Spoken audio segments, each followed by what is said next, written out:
The government has been dealt a blow after the High Court declared the Huduma number rollout illegal on grounds of being in conflict with the Data Protection Act of 2019. While delivering the verdict, Justice Jairus Nga said an assessment was not done before rolling out the Huduma number. In the case, Katiba Institute had moved to court to stop the rollout of the cards by the state, arguing that there is no data protection impact assessment as per Section 31 of the Data Protection Act 2019. Chris Wangoi has more details. On 2nd April 2019, President Uhuru Kenyatta officially launched the Huduma number countrywide registration exercise by the National Integrated Identity Management System, NIMS, in Machakos County. The registration exercise was meant to collect biometric data that would eventually allow NIMS to generate a unique number that will allow Kenyans access to government services. To motivate skeptical Kenyans, government officials and political leaders stepped in to assure Kenyans that all was well, expressing that the Huduma number was revolutionary and will change how Kenyans accessed government services. Hii shughuli ambayo tunaitekeleza leo ni shughuli ya kitaifa na ni muhimu.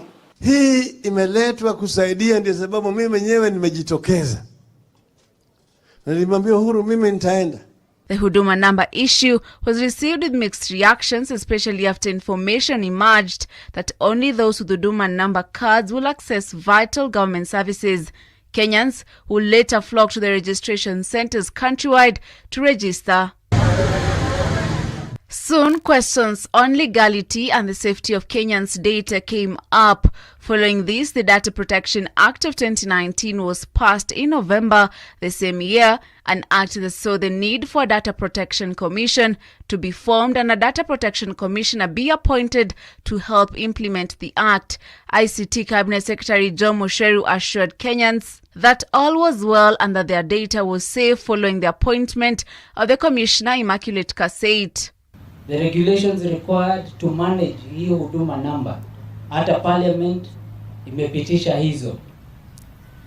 Pia parliament ilipitisha ile laws za data protection na privacy.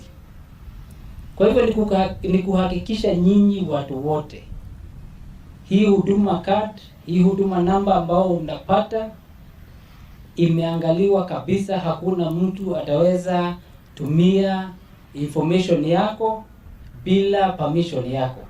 Even with the over 7 billion shillings that was spent in the process and 37 million people registered in a ton of events, the High Court has quashed the decision by the state to roll out Huduma number cards, saying it was illegal. Justice Jairus Nga, who made the decision, ruled that the rollout of Huduma cards was in contradiction of the Data Protection Act of 2019.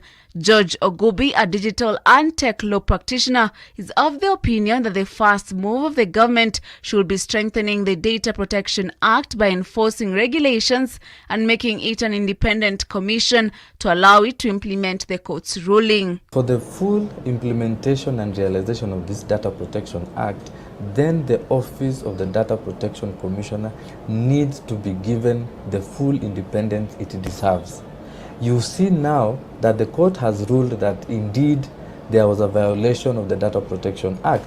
How then does the Office of the ODPC implement that judgment? Owing to the fact that the ODPC is still under the Ministry of ICT. Yet the Act itself provides that it is supposed to be an independent commission, just like any other commission under the Constitution of Kenya, 2010. So for the full realization and implementation of this Act, then the government needs to hasten and ensure that the Office of the Data Protection Commissioner is given its full independence. In his ruling, Justice Nga further pointed out that the state faulted by not conducting a data protection impact assessment before rolling out the Huduma number. But what exactly does a data protection impact mean, and how does it affect Kenyans? For a data controller and a data processor to collect data that is eventually going to impact on a data subject, then they have to conduct an impact assessment. Because if you do not conduct, because you need to give a data subject the assurance that the data which is collected from them is free from interference. That means they have to enjoy that privacy. If I give my data, it has to be kept by a data processor and a data controller in private. The other issue is issues around leakage of this data, loss of data. If a data controller is supposed to collect this data or a processor, then they have to give an assurance to that data subject that there will be no loss of their data.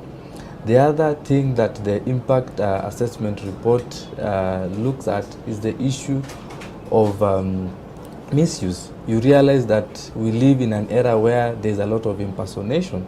So when I give my data, then the data controller and the data processor has to give me an assurance that indeed my data will not be misused. Grace Wangoi for Hope TV News Watch.